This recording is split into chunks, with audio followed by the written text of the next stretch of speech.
Hello friends, मी Vishakha. Global online मराठीमध्ये आपल्या सर्वांचं स्वागत आहे. आजच्या व्हिडिओमध्ये आपण एस.एन.डी.टी. महिला विद्यापीठ पेठ 2021 साठी रिसर्च मेथॉलॉजी म्हणजे संशोधन कार्यप्रणाली या विषयाचे एमसीक्यूज बघणार आहोत. एमसीक्यूज आपल्या कन्सेप्ट क्लिअर करणार आहोत, जे आपल्याला ही पेठ एक्झाम क्लिअर करण्यासाठी हेल्पफुल ठरणार आहेत. 18 डिसेंबरपर्यंत आपली ही सिरीज कंप्लीट होईल, ज्याच्यामध्ये तुमचा पूर्ण रिसर्च मेथॉलॉजीचा सिलेबस कंप्लीट होणार आहे. आजचं हे आपलं चौथं लेक्चर आहे. ऑलरेडी 3 लेक्चर्स कंप्लीट झालेले आहेत रिसर्च मेथॉलॉजी टॉपिकवरचे. सेशन सुरू करण्यापूर्वी एक महत्त्वाची सूचना, जे स्टुडंट्स या पेट एक्झामला क्रॅक करण्यासाठी ट्राय करत आहेत त्यांच्यासाठी आम्ही एक पेपर 1 साठी कंप्लीट कोर्स घेऊन आलो आहोत, ज्यामध्ये तुम्हाला फुल सिलेबस व्हिडिओ लेक्चर्स, फुल सिलेबस नोट्स इंग्लिश मराठी दोन्ही लँग्वेजमध्ये, त्यानंतर 10 फुल सिलेबस टेस्ट रिसर्च मेथॉलॉजीवरती आणि कंप्लीट गायडन्स मिळणार आहे पीएचडी ॲडमिशनसाठी. जे स्टुडंट्स या एस.एन.डी.टी. महिला विद्यापीठाच्या पेट एक्झामसाठी अप्लाय करत आहेत त्यांच्यासाठी हा कंप्लीट कोर्स खूप उपयोगी आहे. जसं की आपल्याला माहिती आहे, 100पैकी 50% क्वेश्चन्स हे रिसर्च मेथॉलॉजीवर येतात. त्यामुळे हा स्पेशल कोर्स जो आहे तो डिझाईन केलेला आहे पेपर 1 साठी, ज्याच्यामध्ये रिसर्च मेथॉलॉजी कंप्लीट तुमचा याच्यामध्ये कव्हर होणार आहे. तर हा कोर्स जॉईन करण्यासाठी फक्त दिलेल्या व्हॉट्सअप नंबरवरती मेसेज करायचा आहे, ज्याची फीस फक्त ₹499 आहे. तर लवकरात लवकर हा कोर्स जॉईन करा, जेणेकरून एक्झाम जी आहे ती 18 डिसेंबरला आहे, तोपर्यंत तुमचं सगळं प्रिपरेशन रेडी व्हायला पाहिजे. यासाठी हा कोर्स लवकर जॉईन करा. तर लास्ट लेक्चरमध्ये आपण पहिले 3 सब टॉपिक बघितले होते युनिट फर्स्टमधले. आज युनिट फर्स्टमधलेच बाकीचे टॉपिक्स बघणार आहोत. त्याच्यावरचे एमसीक्यूज बघणार आहोत, त्याचे कन्सेप्ट्स बघणार आहोत आणि क्वेश्चन आन्सर्समध्ये त्याचं ते आन्सर कसं आलं ते देखील बघणार आहोत. तर पहिला प्रश्न आहे आपला, understanding or नोविंग the world through observation of real events is called. वास्तविक घटनांच्या निरीक्षणाद्वारे जगाला समजून घेणे किंवा जाणून घेणे याला म्हणतात. कशाला म्हणतात? ऑप्शन्स आहेत टॅनॅसिटी, रॅशनलिझम, एम्पिरिसिझम, इंट्युएशन. तर बुद्धिमत्ता, अनुभव की अंतर्ज्ञान. तर इथे आपल्याला विचारलेलं आहे की ज्याच्यामध्ये स्वतः आपण ऑब्झर्वेशन करणार आहेत, रिअल लाईफमधले जे इव्हेंट्स आहेत त्याला स्वतः आपण अनुभवणार आहेत, त्याला समजून घेणार आहे आपल्या स्वतःच्याच भाषेमध्ये, आपण स्वतः तिथे राहून. म्हणजे काय आहे, इथे आपल्याला एक एक्सपिरियन्स मिळणार आहे, इथे आपल्याला अनुभव मिळणार आहे. मग याचं करेक्ट आन्सर इथे काय असणार आहे? एम्पिरिसिझम म्हणजे अनुभववाद ज्याला म्हणतो आपण. स्वतः वास्तविक घटनांबद्दल निरीक्षण करून जगाला समजून घेणे आणि जाणून घेणे याला एम्पिरिसिझम म्हणतात, अनुभववाद असं म्हणतात. म्हणून आपलं करेक्ट आन्सर इथे सी आलेला आहे, एम्पिरिसिझम, अनुभववाद. Empiricism is a theory that all knowledge is built on experience derived from the various sense. आपल्याकडे जे वेगवेगळे सेन्स आहेत त्याच्यामधून आपण जे एक्सपिरियन्स घेतो त्याच्यातून आपण नॉलेज प्राप्त करत असतो, त्याला आपण एम्पिरिसिझम असं म्हणतो. Take a quiz and learn about the theory. Empiricism theory states that knowledge comes primary from. तर आपण एखादा प्रश्न विचारतो आणि त्याच्याबद्दल उत्तरं येतं, ते आपली थेअरी होते, त्याला आपण अनुभवजन्य नॉलेज असं म्हणू शकतो. म्हणजे empiricism theory states that knowledge comes from primary from. तर जिथून जेव्हा आपण एखादा प्रश्न निर्माण करतो तेव्हा तिथूनच आपल्याला एखादी थेअरी प्राथमिक निघते किंवा तयार होत असते. In the philosophy of science, empiricism is a theory of knowledge which emphasizes those aspects of scientific knowledge that are closely related to the experience. तर याच्यामध्ये आपल्याला सांगितलेलं की एम्पिरिसिझम जे आहे ते एक्सपिरियन्समधून आलेलं आहे किंवा एक्सपिरियन्सशी जास्त क्लोज्ड आहे. सायंटिफिक नॉलेज आपल्याला मिळतं त्याच्यातून, म्हणजे वैज्ञानिक ज्ञान तर मिळतं आहे, पण ते कशातून मिळतं आहे? आपल्या एक्सपिरियन्समधून, आपल्या अनुभवातून ते आपल्याला प्राप्त होत आहे. Especially as formed through the deliberate experimental arrangements. Hence science is considered to be methodologically empirical in nature. तर जे काही आपल्याला माहिती मिळते आहे ते आपल्या प्रयोगातूनच मिळते आहे. प्रयोग अरेंज आपोआप होतात, पण त्यातून आपण अनुभव घेतो आणि मग ते आपल्याला एखादी थेअरी किंवा एखादा सायन्सचं नॉलेज त्यातून आपल्याला प्राप्त होतं. म्हणून आपण असं म्हणतो की विज्ञान हे एक पद्धती आहे, अनुभव, निसर्गातून अनुभव घेऊन शिकण्याची गोष्ट आहे, नॉलेज मिळवण्याची गोष्ट आहे.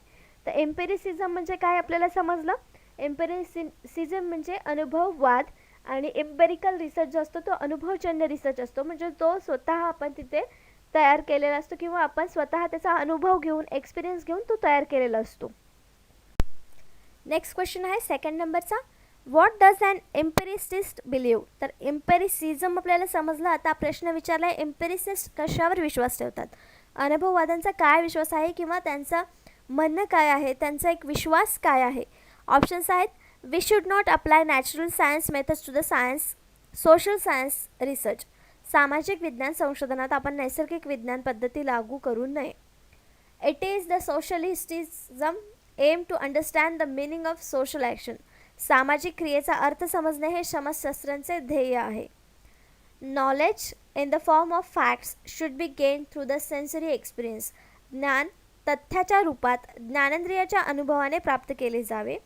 D, research conducted within the British empire was biased and unreliable.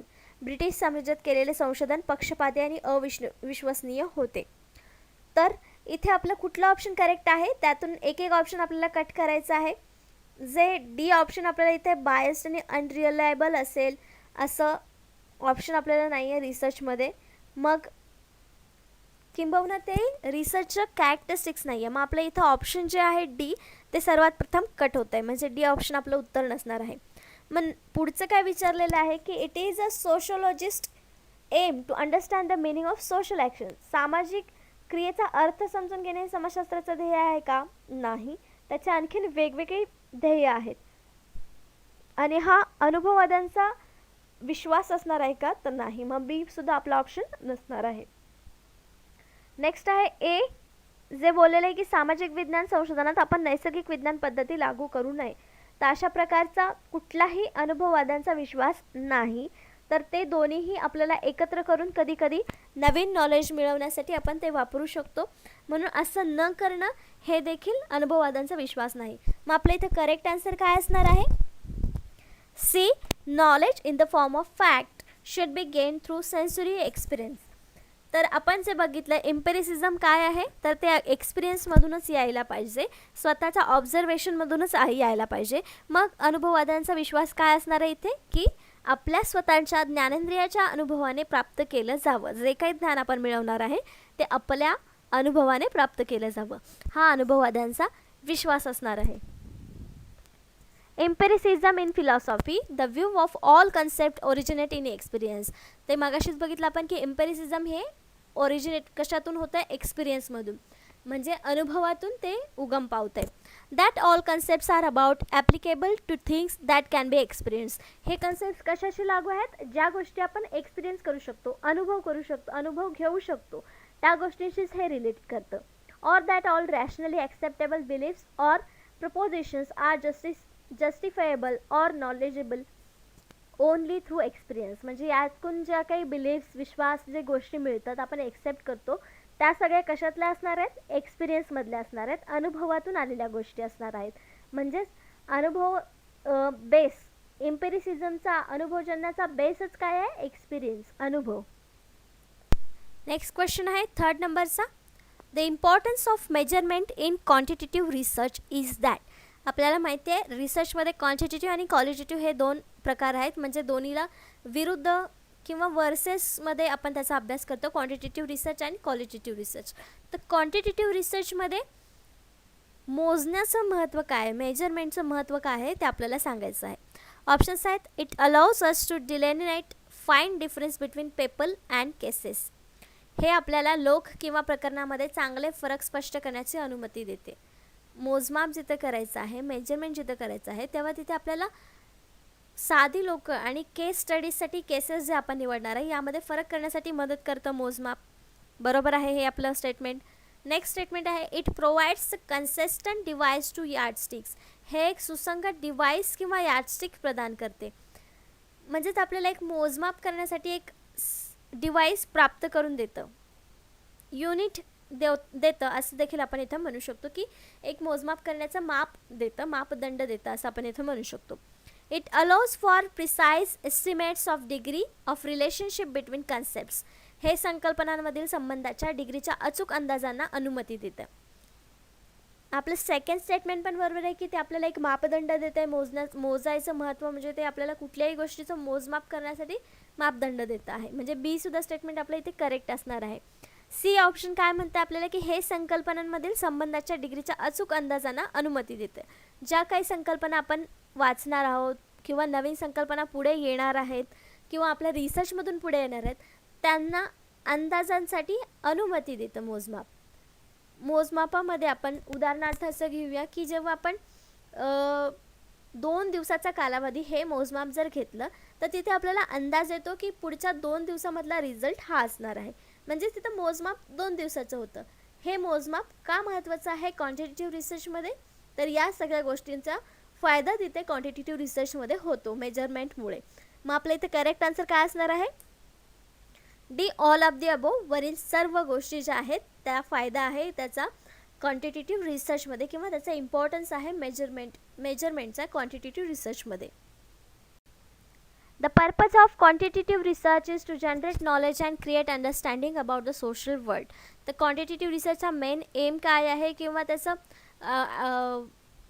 Purpose काय आहे, हेतू काय आहे? तर माहिती निर्माण करणं, त्याच्यामध्ये समज निर्माण करणं, सोशल वर्ल्ड म्हणजे सामाजिक जग जे आहे त्याच्याबद्दल अंडरस्टँडिंग निर्माण करण्याचं काम किंवा हेतू जे आहे ते क्वांटिटेटिव्ह रिसर्चचा आहे.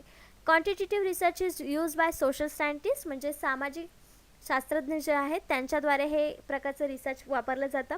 Including communication research, it to observe phenomena or occurrence affecting individuals. Social scientists are concerned with the study of people. तर हे सोशल सायंटिस्ट कशाशी रिलेटेड असतात? तर लोकांच्या अभ्यासाशी रिलेटेड असतात. क्वांटिटेटिव्ह रिसर्चसुद्धा लोकांच्या इनडायरेक्टली रिसर्चशी रिलेटेड आहे. The author offers 3 reasons for our concern with measurement in research. Firstly, it allows us to delineate, find differences between cases or people. जे आपण म्हटलं की मेजरमेंटचा फायदा काय काय इथे आपल्याला सांगितलं की केसेस आणि पीपल या दोन्हीमधला फरक ओळखण्यासाठी मेजरमेंट आपल्याला आवश्यक असतं. General observation might be enough to detect extreme of opinion but measurement is needed for the more subtle variation that actually exist. जे खरं व्हेरिएशन्स तिथे प्रेझेंट आहेत त्यांना ओळखण्यासाठी ही मेजरमेंट्स आपल्याला गरजेची असतात. Establishing a measure once allow us to use it again and later on with the same people with other, providing the consistent benchmark. Finally, by studying correlationship, we have a bias for studying how closely concepts relate to each other. So answer D is correct, all of the above. All of the above का correct आहे? इथं आपण सांगितलेलं आहे की लोक आणि cases हे ओळखण्यासाठी आपल्याला मेजरमेंट्स मदत करतात. Next question 4 number. Quantitative social researchers rarely claim to have established causality because परिणात्मक सामाजिक संशोधन जे आहे ते क्वचित कार्यकारण स्थापित केल्याचा दावा करतात. कारण म्हणजे तिथे कधीच कार्यकारण स्थापित होतं म्हणजे काम होतंय असं दावा करतात क्वांटिटेटिव्ह रिसर्चमध्ये. का असं होतं? याचे ऑप्शन्स आहेत. They are more concern with publishing the result of their reliability test. त्यांच्या विश्वासार्हतेच्या चाचण्यांचे निकाल प्रकाशित करण्यास ते अधिक संबंधित असतात. They do not believe that this is an appropriate goal to be strive for. प्रयत्नांची पराकाष्ठा करणे हे एक योग्य लक्ष्य आहे यावर त्यांचा विश्वास नाही. They keep forgetting which of the variables they have manipulated. त्यांनी बदल घडून आणलेले कुठलेही बदल ते विसरतच राहिलेत किंवा त्यांनी ते लक्षात ठेवले नाही आहेत. They tend to use cross sectional designs which produce only correlations. त्यांच्याकडे क्रॉस सेक्शनल डिझाईन वापरण्याची प्रवृत्ती आहे जी केवळ परस्पर संबंध तयार करत असतात. तर मग याच्यामध्ये करेक्ट आन्सर काय असणार आहे? म्हणजे कुठलं रिझन असू शकतं की ज्याच्यामध्ये कॅज्युअलिटी निर्माण होत असते क्वचितच, पण म्हणजेच कधी. त्याचं रिझन जे आहे ते आहे की they tend to use cross sectional design. याचं करेक्ट आन्सर आहे D. They tend to use cross sectional designs which produce only correlation. म्हणजे क्रॉस सेक्शन डिझाईनच हे क्वांटिटेटिव्ह रिसर्चमध्ये वापरले जातात आणि त्यामुळे त्याच्यामध्ये फक्त परस्पर संबंध तयार केला जातो. म्हणून त्याच्यामध्ये कुठल्याही प्रकारचा कार्यकारण नेहमी स्थापित होत नाही, तर क्वचितच तोच स्थापित केला जातो. तर आता बघूया आपण की क्रॉस सेक्शनल डिझाईन्स का उपयोगी ठरत नाहीत किंवा कार्यकारण स्थापित का करत नाहीत, क्वचितच का करतात. Then experimental design allows us to test for causal connection between variables because of the one variable. तर एक्सपेरिमेंटल डिझाईनमध्येच आपल्याला हे टेस्ट करण्याची परमिशन मिळते कॅज्युअल कनेक्शन व्हेरिएबल्समधले, जे की आपल्याला क्वांटिटेटिव्ह सोशल रिसर्चमध्ये विचारलं होतं प्रश्नामध्ये, पण हे एक्सपेरिमेंटल डिझाईनमध्ये अलो केलं असतं. Because one of the variables that is independent or manipulated to track changes in other dependent variables. स्वतंत्र चल आणि अवलंबित चल असे 2 प्रकारचे चल असतात जे एक्सपेरिमेंटल डिझाईन्समध्ये असतात. कॉज आणि इफेक्ट्समध्ये ते काम करत असतात. However the most social survey research uses cross sectional designs. तर क्वांटिटेटिव्ह रिसर्चमध्ये सोशल सर्वे रिसर्च येतात आणि त्याच्यामध्ये क्रॉस सेक्शनल डिझाईन्स हे मोस्टली यूज केले जातात. Where such manipulation is not possible. जसं एक्सपेरिमेंटल डिझाईन्समध्ये इंडिपेंडंट व्हेरिएबल डिपेंडंट व्हेरिएबलमध्ये मॅनिप्युलेशन होतं, ते क्रॉस सेक्शन डिझाईनमध्ये पॉसिबल नाही होत बहुतेक वेळा. Consequently, degree of correlation between variables can be determined, but causality remains interferential. तर काही घटकामध्ये काय होतं की व्हेरिएबल्स डिटरमाइन होतात पण त्यांची कॅज्युलिटी निर्माण होत नाही किंवा तिथे जागा घेत नाही. If you give answer B, you should recognize that very few researchers are interested in mere description of things. They usually want to find out why things are the way they are so that they can be remade by replicated. Causality is an appropriate goal, simply difficult to achieve. तर casualty जी गोष्ट आहे, जे गोल आहे ते simply achieve होत नाही, ते difficult आहे. मग हे एक्सपेरिमेंटल डिझाईनमध्ये शक्य आहेत कारण तिथे जे व्हेरिएबल्स असतात ते एकमेकांना मॅनिप्युलेट करत असतात. पण क्रॉस सेक्शनल्समध्ये हे शक्य नसतं. म्हणून आपलं तिथे करेक्ट आन्सर जे आलं होतं ते डी आलं होतं की क्रॉस सेक्शनल डिझाईन्स तिथे यूज केली जाते, म्हणून तिथे कार्यकरण स्थापित क्वचितच होतं. नेक्स्ट क्वेश्चन आहे 5th नंबरचा. Quantitative research has been criticised because. प्रमाणित संशोधनावर टीका केली गेली आहे कारण जे आत्तापर्यंत आपण क्वांटिटेटिव्ह रिसर्चबद्दल बघतो आहोत त्याच्यावर टीका केली गेली आहे. तर का केली गेलेली आहे ते आपल्याला सांगायचं आहे. ऑप्शन्स आहेत. The measurement process suggest a spurious and artificial sense of accuracy. मापन प्रक्रिया अचूकतेची उत्तेजक आणि कृत्रिम अर्थ सूचित करते म्हणून. The Reliance on instruments and procedure makes it high in ecological validity. साधनांवर आणि प्रक्रियांवर अवलंबून राहून ते पर्यावरणीय वैधतेमध्ये उच्च आहे म्हणून. It underestimate the similarities between object in natural and social words. हे नैसर्गिक आणि सामाजिक जगातील वस्तूंमध्ये समानता कमी लेखते म्हणून. डी ऑल ऑफ दी अबो. तर टीका केली गेली आहे याचं एकच रिझन असू शकतं, ऑल ऑफ द अबो नसेल. मग याचं करेक्ट आन्सर असणार आहे ते आहे A. The measurement process suggest a spurious and artificial sense of accuracy. तर क्वांटिटेटिव्ह रिसर्चमध्ये आपण बघितलं की आकड्यांची रिलेटेड जे रिसर्च केले जातात ते इथे येतात आणि आर्टिफिशियल सेन्स ऑफ ॲक्युरेसी याच्यामध्ये निर्माण होऊ शकते किंवा कृत्रिम अर्थ याच्यामध्ये आपल्याला सूचित होत असतात. अशा प्रकारची टीका याच्यावर केली गेलेली आहे. तर काय हे क्रिटिक्स आहेत किंवा त्याच्यावरती गंभीर आरोप आहेत ते बघूया. Some critics of quantitative research see it as pretending that photograph is good representation of life rather than being a frozen instant of it. As a consequence, quantitative research is accused of assuming that social life is static. Clearly not case. तर त्यांनी काय सांगितलेलं आहे, quantitative रिसर्चमध्ये photograph खूप छान लाईफचं दर्शन आपल्याला देतं किंवा रिप्रेझेंट करतं असं सांगितलेलं आहे. पण क्वांटिटेटिव्ह रिसर्चमध्ये हे काय म्हणतं की लाईफ जी आहे, सोशल लाईफ जी आहे ती स्टॅटिक आहे. सांख्यिकीय गोष्टी त्याच्यामध्ये असतात जे क्लिअरली बाहेर येत नसतात. अशा प्रकारची टीका ते करत आहेत आपल्याला क्वांटिटेटिव्ह रिसर्चमध्ये. Further more the ontological basis of this kind of research oblige the social science researchers to regard people in the same way that physical science researchers regard nature. Again, clearly there is a world of difference. नक्कीच तिथे difference असणार आहे, दोन्हीमध्ये same नसणार आहे. सांख्यिकीय माहिती तिथे आपण रिसर्च करताना करतो, पण क्रिटिक्स असे म्हणत आहेत म्हणजे त्याच्यावरती आरोप असे आहेत की हे फोटोग्राफ आपल्या लाईफचं चांगलं प्रदर्शन करते असं दाखवण्यापेक्षा आपली लाईफ ही एक सांख्यिकीय माहिती आहे किंवा सांख्यिकी गोष्टीशी निगडीत आहे असं हे सांगते क्वांटिटेटिव्ह रिसर्च. म्हणून हे एक गंभीर आरोप आहे क्वांटिटेटिव्ह रिसर्चवरचा. नेक्स्ट क्वेश्चन आहे 6 नंबरचा. What is repeatability. पुनरावृत्ती म्हणजे काय. तर आपल्या ऑप्शन्स आहेत. रिसर्चच्या भाषेमध्ये रिपीटेबिलिटी म्हणजे काय आहे आपल्याला सांगायचं आहे. ऑप्शन्स आहेत.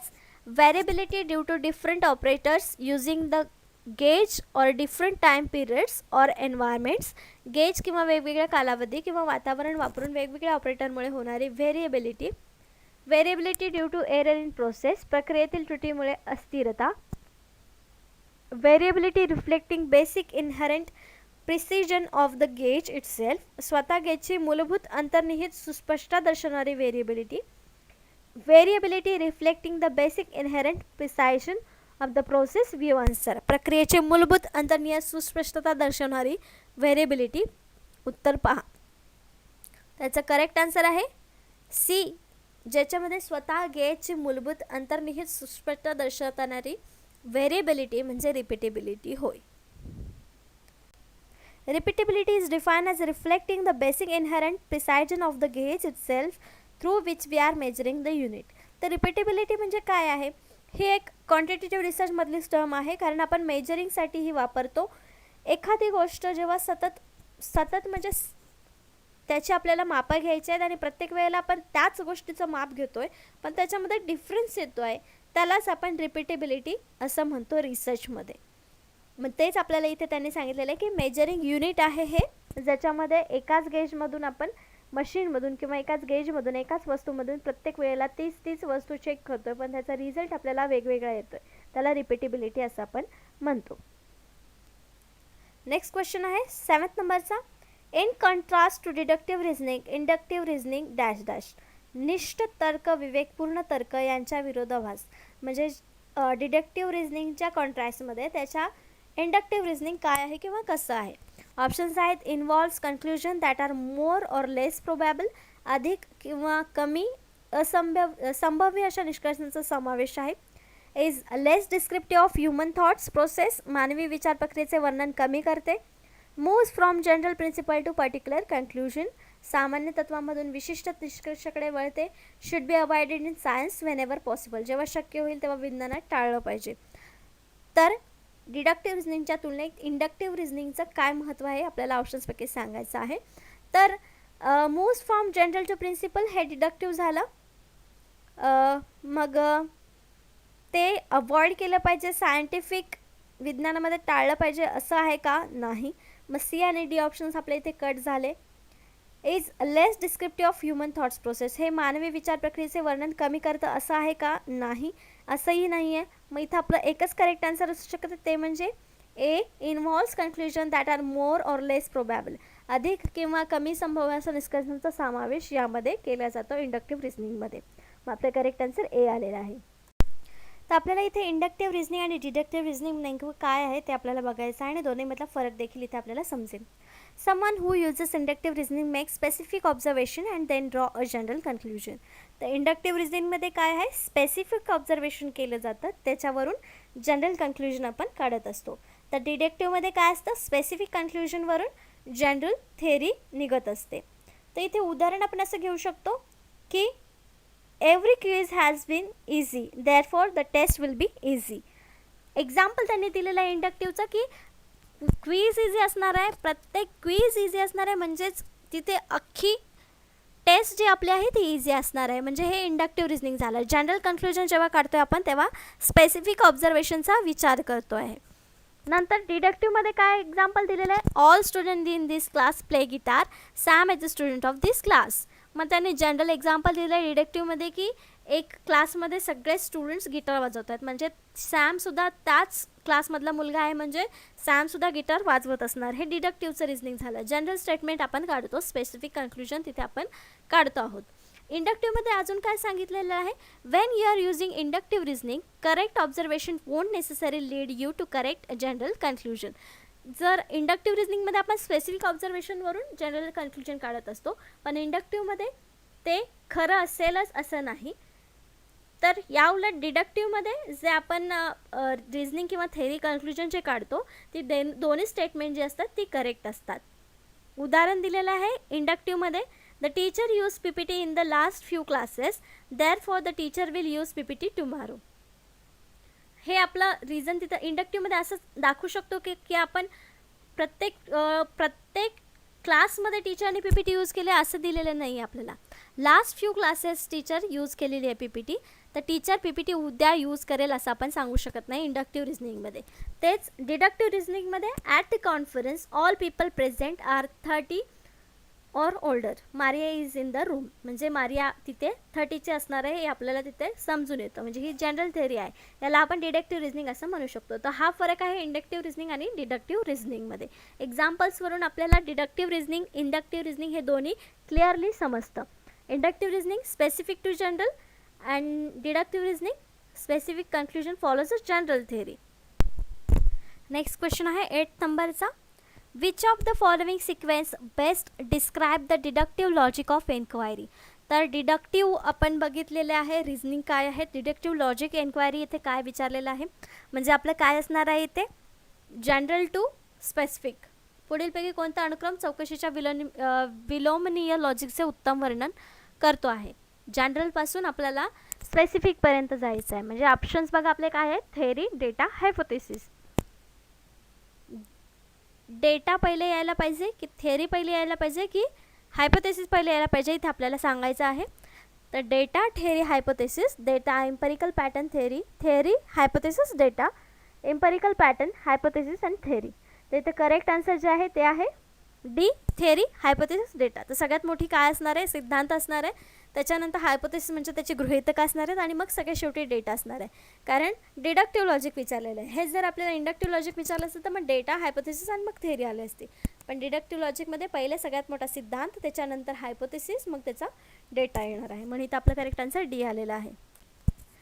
जसं इथे डिडक्टिव्ह रिझनिंगचे एक्झाम्पल्स दिलेले आहेत त्यांनी. ऑल बर्ड्स हॅव फीदर्स, म्हणजे सगळ्या पक्ष्यांना इथे पंख असतात. हे एक डिडक्टिव्ह लॉजिक आहे.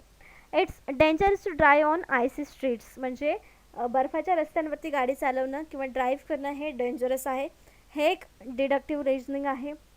ऑल कॅट्स हॅव बीन कीन सेन्स ऑफ स्मेल, सगळ्यांना त्यांचा म्हणजे वासावरून गोष्टी ओळखण्याची एक क्षमता आहे सगळ्या कॅट्समध्ये.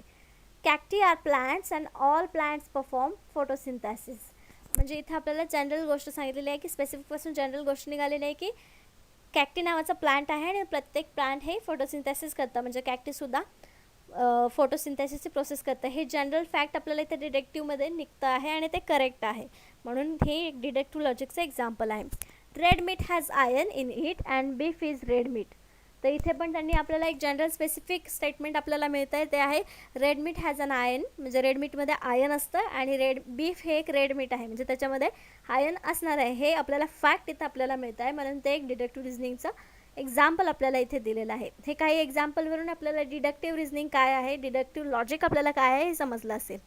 नेक्स्ट क्वेश्चन आहे 9 नंबरचा. A deductive argument is valid if. एक वजाबाकी युक्तिवाद वैध असेल जर. ऑप्शन्स आहेत premises are false and conclusion is true, जर जागा खोटी आहे आणि निष्कर्ष खरे आहेत. Premises are false and conclusions are also false, जागा खोटी आहे आणि निष्कर्ष देखील चुकीचे आहेत. Premises are true and conclusion is false, जागा सत्य आहे आणि निष्कर्ष खोटे आहेत. Premises are true and conclusion is true, जागा खरे आहेत आणि निष्कर्षही खरे आहेत. तर डिडक्टिव्ह आर्ग्युमेंटमध्ये आपण बघितलेलं आहे की दोन्ही स्टेटमेंट हे जनरल स्टेटमेंट असतात आणि त्यावरून जे फॅक्ट निघतं ते देखील खरं असतं. म्हणजे इथं आपल्याला जे प्रिमायसेस दिलेले आहेत ते सुद्धा खरे पाहिजेत आणि आपल्याला निघणारं कन्क्ल्युजन जे आहे ते देखील फॅक्ट म्हणजे खरं असलं पाहिजे. मग आपलं करेक्ट आन्सर इथे काय असणार आहे, D. Deductive argument is valid, म्हणजे डिडक्टिव्ह आर्ग्युमेंट कधी असेल तिथे जागा कधी घेईल, तर हे आपला ऑप्शन आहे. Premises are true and conclusions is true, दोन्ही असेल तेव्हाच इथं डिडक्टिव्ह आर्ग्युमेंट प्लेस घेणार आहे. A deductive argument is sound if and only if it is both valid. जसं की आपण डिडक्टिव्ह आर्ग्युमेंटमध्ये बघितलं की दोन्ही ज्या स्टेटमेंट्स आहेत त्याच्यावरून आपण तिसरं फॅक्ट काढू शकतो, म्हणजे दोन्ही गोष्टी तिथं व्हॅलिड पाहिजेत. And all of its premises are actually truth, खरे असले पाहिजेत. Otherwise a deductive argument is unsound, मग तिथे डिडक्टिव्ह आर्ग्युमेंट होणार नाही जर तिथलं एखादंही वाक्य जर चुकीचं असेल तर. According to the definition of deductive argument, the author of the deductive argument always intend that the premises provide the sought justification for the conclusion whereby if premises are true. म्हणजे डिडक्टिव्ह रिझनिंगमध्ये, डिडक्टिव्ह आर्ग्युमेंटमध्ये, प्रिमायसेसमध्ये म्हणजे statement जे असतात पहिले statement त्याच्यामध्ये आपल्याला clue असतो, last conclusion असेल त्याच्यावरती. म्हणजे कन्क्ल्युजन आहे ते सुद्धा खरं निघालं तरच ते एक डिडक्टिव्ह आर्ग्युमेंट असतं. नेक्स्ट क्वेश्चन आहे 10th नंबरचा. Inductive reasoning is based on or presuppose. आगमनात्मक तर्क, डिडक्टिव्हच्या अपोजिट इंडक्टिव्ह रिझनिंग जे आहे ते कोणत्या पूर्वस्थितीवर आधारित आहे? ऑप्शन्स आहेत युनिफॉर्मिटी ऑफ नेचर, निसर्गाचा एकसारखेपणा, युनिटी ऑफ नेचर, निसर्गाची एकता, गॉड क्रिएटेड द वर्ल्ड, देवाने जगाची निर्मिती केली आहे, लॉज ऑफ नेचर, निसर्गाचे नियम. तर कुठल्या आधारावर आहे इंडक्टिव्ह रिझनिंग? तर युनिफॉर्मिटी ऑफ नेचर, निसर्गाचा एकसारखेपणा या तत्वावर इंडक्टिव्ह रिझनिंग बेस्ट आहे, पूर्वस्थित आहे असं आपण म्हणू शकतो. म्हणजे याचं करेक्ट आन्सर आपलं ए आलेलं आहे. कसं तर बघूया. 2 types of inductive arguments. Inductive आर्ग्युमेंट्सचे 2 प्रकार आहेत. एक आहे statistical inductive argument and inductive argument which does not presuppose the uniformity of nature. ह्याच्यामध्ये नेचरचा विचार केला जात नाही किंवा निसर्गाचा एकसारखेपणाचा विचार केला जात नाही. For example 90% of college freshman can read beyond the 6th grade level. David is a college freshman, therefore David can read beyond the 6th grade level. हे इंडक्टिव्ह रिझनिंगचा आर्ग्युमेंट आहे, पण त्याच्यामध्ये स्टॅटिस्टिकल इंडक्टिव्ह आर्ग्युमेंट्स आलेले आहेत, पण हे uniformity of नेचरमध्ये नाही आहे. मग दुसरा टाईप कोणता आहे? Human inductive argument and inductive argument which presuppose the uniformity of nature. तर याच्यामध्ये निसर्गाचा एकसारखेपणा आपण दाखवू शकतो. Each of the 100 college freshmen surveyed known how to spell logic. If we ask another college freshman, he or she will also know how to spell logic. म्हणजे त्याच्यामध्ये काय दिलेलं आहे की युनिफॉर्मिटी ऑफ नेचरमध्ये काय दिलेलं की भरपूर सारे एकाच वेळी भरपूर सारे कॉलेजेसमध्ये एक वर्ड सेम लिहिला जातो, तसाच दुसऱ्या जगातल्या कुठल्याही विद्यार्थ्याला तो वर्ड स्पेल करायला सांगितला तर सेमच येणार आहे. तिथं एकसारखेपणा आपल्याला दिसून येणार आहे, शिकवण्यामध्ये किंवा आता स्पेल करण्यामध्ये एकसारखेपणा दिसून येणार आहे. म्हणून इथं आपलं करेक्ट आन्सर काय होतं? Uniformity of. तर अशा प्रकारे आजचे आपले 10 प्रश्न 10 कन्सेप्ट ज्या आहेत त्या इथे क्लिअर केलेल्या आहेत. आपण नेक्स्ट लेक्चरमध्ये याच टॉपिकवरती पुढचे अजून 10 प्रश्न घेणार आहोत, जेणेकरून आपल्या राहिलेल्या कन्सेप्ट देखील याच्यातून क्लिअर व्हावा युनिट 1 मधल्या. आजच्या लेक्चरसाठी धन्यवाद.